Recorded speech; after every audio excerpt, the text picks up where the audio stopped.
Okay, just a couple minutes left here. Let's check in with Lenny Dykstra, great player on the Phillies and Mets. It's Hall of Fame weekend coming up this weekend.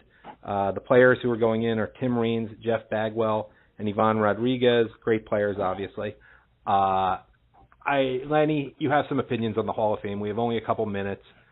Just want to see what's in your in your head right now. Oh, well, it's good talking to you again, Adam. But the Hall of Fame, I mean, the players going in deservedly so, but that's not my point or issue about the Hall of Fame. The Hall of Fame has some real problems. And I'm talking about the people that are held accountable for determining who goes in the Hall of Fame. And the fact that, the three best players in baseball aren't in the Hall of Fame, are not in the Hall of Fame, is very bothersome to me. And you're talking about Barry Bonds, Roger Clemens, and who's the other one? Of course. And Pete Rose. And Pete Rose, there's issues there that maybe are understandable, but there's no way that Clemens and Bonds are not in the Hall of Fame yet, because they took steroids. Right. Okay, so what about the players that took amphetamines in the 70s? Well, Ivan Rodriguez. That's okay. Ivan Rodriguez was rumored to take steroids too. He's getting in this year. I don't know about Bagwell and Raines. But what I'm trying to say is, what is the threshold? And I go to Cooperstown every year. I might be going this year. I'm not sure, but if I do, I go and I light them up because I want to know. I say, I want to know what makes a guy a bad enough guy so he can't get in the Hall of Fame. Is this about the numbers, about playing the game of baseball, or is this about being a great guy? Now, by the way, I have no problem with being a great guy. In fact, maybe they should have a great guy Hall of Fame.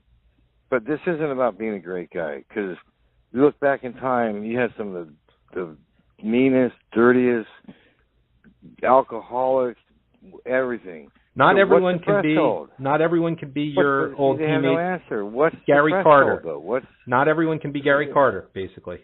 Yeah, but what's the threshold, though? What I'm trying to say is, what makes someone bad enough? Meaning, amphetamines are okay?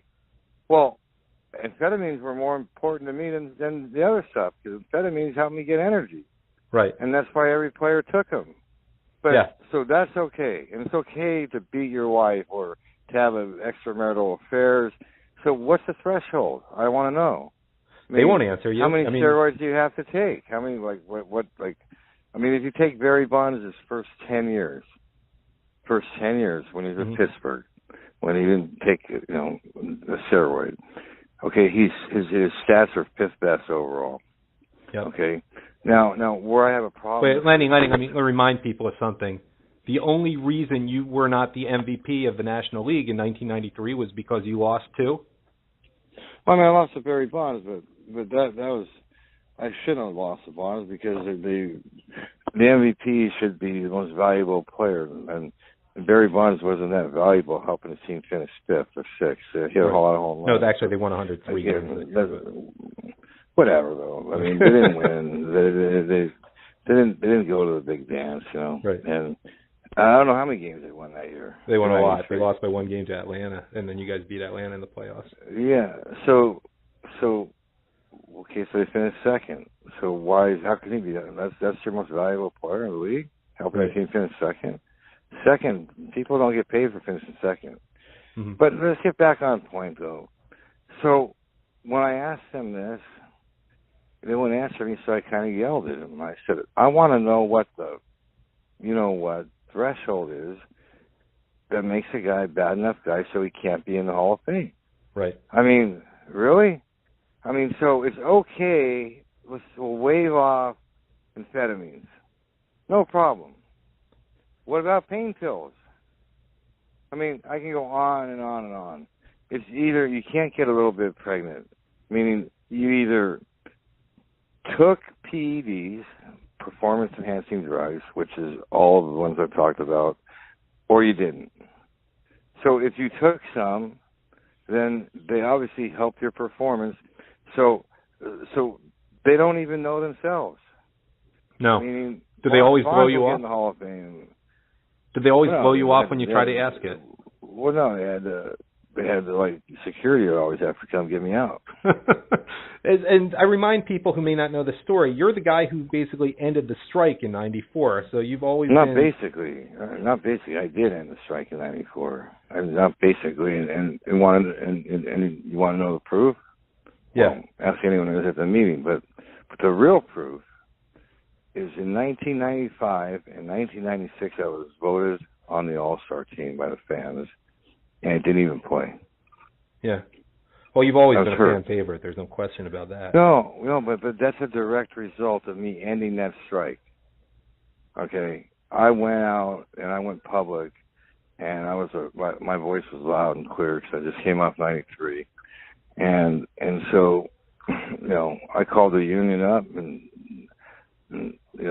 told them I'm not drinking the Kool-Aid like these other guys. You work for me. Put a meeting together. This has got to end. And it ended 2 weeks later. But that's how I roll, man. That's what I do. One final thought on the Hall of Fame. Hall of Fame. You did get a vote for the Hall of Fame. I remind people of that. Schilling, you're close with him, your former teammate. He's sort of near the top of people who are getting votes. Just if you want to make a case, I know you've said about him, he's the most prepared pitcher you ever played with. And just the word about him. He deserves to be in the Hall of Fame, without a doubt. Okay. He didn't take drugs. His numbers stand for themselves. I mean, not only that, you have to take into consideration the fact that, what he did with Boston and brought a World Series there.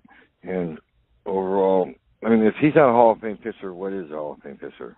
How important is it, and this is something obviously you have a bias toward because you're one of the best postseason players of all time, is how important is what he did in the postseason for 3 different teams? It's got to be important. That's what I'm trying to say. Yeah. I mean, but you got these bozos from around the country. I don't know, there's probably 400 of them that are grandfathered in that probably still don't even know how the game works. I mean, the whole Hall of Fame committee's got to be reorganized, and it's called in this game called life, they have new technology and things happen faster. Well, they have to bring some new, blood to the Hall of Fame committee. And the fossil factory needs to, get ready for a box, you know what I mean? Yep. But they're still voting. So, anyways, that whole Hall of Fame thing is, like I said, is very disturbing to me. By the way, I'm not saying that I encourage people taking drugs or no. PEDs. But the people took them. The people took them that are in the Hall of Fame, and they know it. Mm-hmm. So if they know they took PEDs, then what's the threshold on what is it? If you took how many? Or or what kind? Where I'm going here is it's a road they don't want to go down, and then it's questions they don't have answers for, because there is no answer that makes sense. Here's a question. You either took PEDs or you didn't.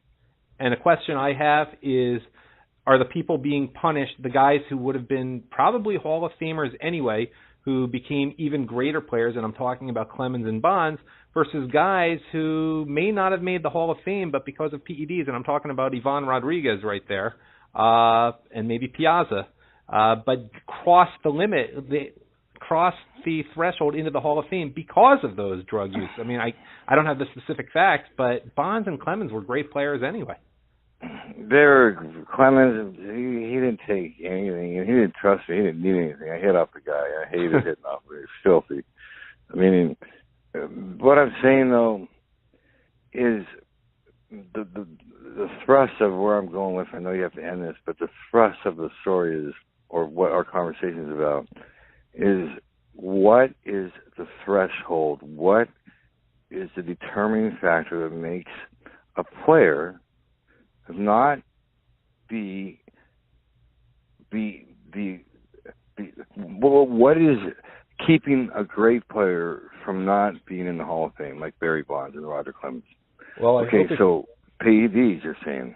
Okay, so what's the threshold? And because we know at least more of the players that are in the Hall of Fame took something to enhance their performance. Yep. And that was greenies. They call them greenies, amphetamines. Yeah, I read all about it. We know that. We know that. We know that. So it's okay. Look past that. So we look past that. It's like, wait. So you tried to kill someone, but you didn't kill him, and so because you didn't kill him, you're not going to jail. So, but if you would have killed him, you went to jail. Meaning, like, you can't get a little bit pregnant. Like, you either took him or you didn't. So they need to like get that straight and get some clarity there, because it's disturbing to a guy that played baseball for a living at the highest level and played against these guys, and knowing that these are Hall of Fame players. I mean, one is the best player of all time. That's Barry Bonds. Okay, maybe the biggest dick of all time too. Okay, but that doesn't matter. This isn't a, like. Not to be confused with Darryl Strawberry that way. Just so people know that's a different matter. Well, he's not even close. And then Clemens was just filthy. I mean, Clemens, look at this guy's number. Lenny, I got to let you go. But real quick. Close on this, T. Rose. He's got it's going to be tough. See, because they blame Bart Giamatti's death on Pete. I'm out of time. Anyways, Lenny. good talking. Wait. One last thing. First of all, people can follow you at Lenny Dykstra on Twitter. And the other thing is, Facebook too. And Facebook too, where you do your summaries of the Mets. You really went off on what's his name, Cespedes the other day. People just need to watch you on Facebook. Does it taint the whole Hall of Fame experience of the fact that they have this double standard? Does it just take something away from what should be a great? Of course, it takes it away. Of course. Well, if you